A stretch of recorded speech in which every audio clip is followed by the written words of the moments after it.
और मुझे लगता है कि अंकिता भंडारी जैसे कई केसेस भारत में ऐसे हैं जिन पर कोई कार्रवाई नहीं हुई। और वीआईपी गेस्ट का अगर नाम आ रहा है तो कौन थे वो वीआईपी गेस्ट जिनके लिए स्पेशल ट्रीटमेंट मांगा गया था, और अंकिता भंडारी जैसी तमाम बेटियां जो मना कर दी थी उसको इस देश में मार दिया जाता है। 11 तारीख को उत्तराखंड बंद है। 11 तारीख को उत्तराखंड बंद है। मैं कहती हूँ इस देश में तमाम जगहों पर तमाम राज्यों में प्रोटेस्ट होनी चाहिए, और 11 तारीख को उत्तराखंड बंद है वो इसलिए बंद है क्योंकि हम चाहते हैं कि सरकार वहां की बात सुने, हमारी वीआईपी गेस्ट के नाम रिवील करे। कौन थे वो वीआईपी गेस्ट जिन्हें स्पेशल ट्रीटमेंट चाहिए था, जो इस बेटी से स्पेशल ट्रीटमेंट मांग रहे थे, उनका भी स्पेशल ट्रीटमेंट इस पुलिस द्वारा करना चाहिए। पर पुलिस क्या कर रही है? पुलिस कांग्रेस पर कार्रवाई कर रही है, पुलिस टीम गठित कर रही है। आज तक अंकिता भंडारी के दोषियों को नहीं का पता नहीं लगा पाया, लेकिन कांग्रेस का पता लगाने के लिए इनके पास पूरी टीम है। तो सबसे बड़ा सवाल यह है कि जब देश की बेटी के न्याय की बात आएगी तो हर एक व्यक्ति को साथ खड़ा होना चाहिए। कह तो रहे कि सीबीआई की जांच तो होगी ना। देखिए, सीबीआई की जांच जितने दिनों से क्यों नहीं हुई? उर्मिला जी जो ये तमाम सबूत सोशल मीडिया पर आकर के रख रही है, वो खुद आके लाइव कह रही है कि मेरी जान को खतरा है। इसमें कौन लोग लिप्त हैं उनके नाम भी इन्होंने जो है पब्लिक करे हैं, लेकिन उनकी अब तक गिरफ्तारी नहीं हुई। दुष्यंत कुमार गौतम जी जिनका नाम आया था उनकी गिरफ्तारी नहीं हुई, लेकिन ये उर्मिला जी को ढूंढ रहे हैं।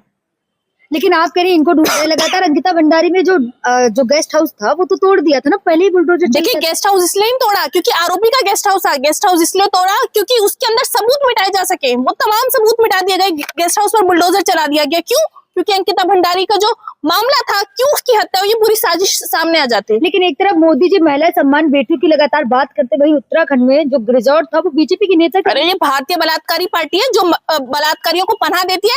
अगर सरकार पनाह नहीं देती तो आज भारतीय जनता पार्टी के तमाम नेता जो बलात्कार करते हैं उसके बाद भी उन पर कार्रवाई नहीं होती। क्यों नहीं होती? क्योंकि बलात्कारी लोगों को पनाह दे दिया भारतीय जनता पार्टी, और उनके तमाम जिला अध्यक्ष जो है वो भी उत्तराखंड में तमाम जगहों से आकर प्रदर्शन कर रहे हैं महिलाएं उनके खिलाफ। लेकिन आप कह रही महिलाएं खिलाफ पे कई बीजेपी के ऐसे नेता है जो उत्तराखंड के हैं जिन लोगों ने इस्तीफा दे दिया, आपने देखा नहीं?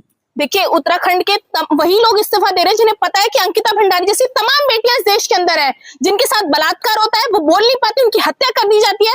आज अगर उर्मिला जी सामने आकर के उनके नाम नहीं लेती तो क्या पता लगता किसके नाम शामिल होते। आज उनकी जान पर बात बनाई है तो कौन आके बीजेपी की महिलाएं कह तो रही है केवल बदनाम किया जा रहा है नेताओं। बीजेपी की महिलाओं ने तो ये भी कहा है कि अगर उन्हें स्पेशल ट्रीटमेंट चाहिए तो आइए हमारे पास। इस देश में ऐसी भी महिलाएं जो स्पेशल ट्रीटमेंट के नाम पर भारतीय जनता पार्टी के नेताओं की गालों पर तमाचा भी मार सकती हैं, और उन तमाम महिलाओं को आज खड़े हो जाना चाहिए सड़कों पर अंकिता भंडारी के साथ, जो चाहती हैं कि उनकी बेटी, उनकी बहन, उनके रिश्तेदारों के साथ आगे ऐसा ना हो। लेकिन कंगना रनावत और बीजेपी कई ऐसी दिग्गज महिलाएं जो चुप है आज। देखिए, बीजेपी के कई ऐसे नेता हैं जो चुप है, जिनसे सवाल पूछते हैं तो वो चुप हो जाते हैं या अपशब्दों का प्रयोग करते हैं। तो भारतीय जनता पार्टी बलात्कारी पार्टी है, बलात्कारी नेताओं को सत्ता की कुर्सी देते हैं। आप देखिए, जिस जनप्रतिनिधि को आप चुन करके लाते हैं, सत्ता की कुर्सी पर बिठाते हैं, उससे क्या उम्मीद करते हैं कि बेटियों की रक्षा करेगा, महिला सुरक्षा करेगा। लेकिन आज वही जनप्रतिनिधि जब महिलाओं के साथ रेप करते हैं, महिलाओं का बलात्कार करते हैं, तो आखिर उन महिलाओं को कहां जाना चाहिए? उन पर कौन कार्रवाई करेगा? कौन सा सिस्टम उनका साथ देगा जब सत्ताधारी पार्टी उन बलात्कारियों को पनाह देती है? तो हिंसा तो आप लोग फैला रहे हैं ना उत्तराखंड में, आपने देखा नहीं? अरे बेटियों के समर्थन में आए तो हिंसा फैला रहे हैं, और बेटियों के लिए बोले, बेटियों की सुरक्षा के लिए बात करें तो हिंसा फैला रहे हैं। आज तक अंकिता भंडारी के दोषियों को ना ये सरकार पता लगा पाई, ना इनकी पुलिस, ना इनका सिस्टम पता लगा पाया। लेकिन जो उर्मिला लाइव आकर के बता रही है कि मेरे पति इसमें शामिल है, वहां का अध्यक्ष इसमें शामिल है, उनको पकड़ने की बजाय उसको ढूंढ रहे हैं, उस पर कार्रवाई कर रहे हैं। तो ये सबसे बड़ा सवाल है सिस्टम पर कि क्या ये सिस्टम जवाब देने वालों को, क्या ये सिस्टम सच बोलने वालों को पर जो है कार्रवाई करता है, या अंकिता भंडारी की दोषियों को ढूंढा जाएगा? जब तक अंकिता भंडारी की दोषी नहीं मिलेंगे, जब तक वो वीआईपी लोग कौन थे ये पब्लिकली हमें पता नहीं चलेगा, तब तक ये प्रोटेस्ट जारी रहेगा। वो तो कह रहा है हमें फंसाया जा रहा है। देखिए, अगर वो कह रहे हैं कि हमें फंसाया जा रहा है तो क्यों जिस गेस्ट हाउस में अंकिता भंडारी काम करती थी वहां बुलडोजर क्यों चल गया?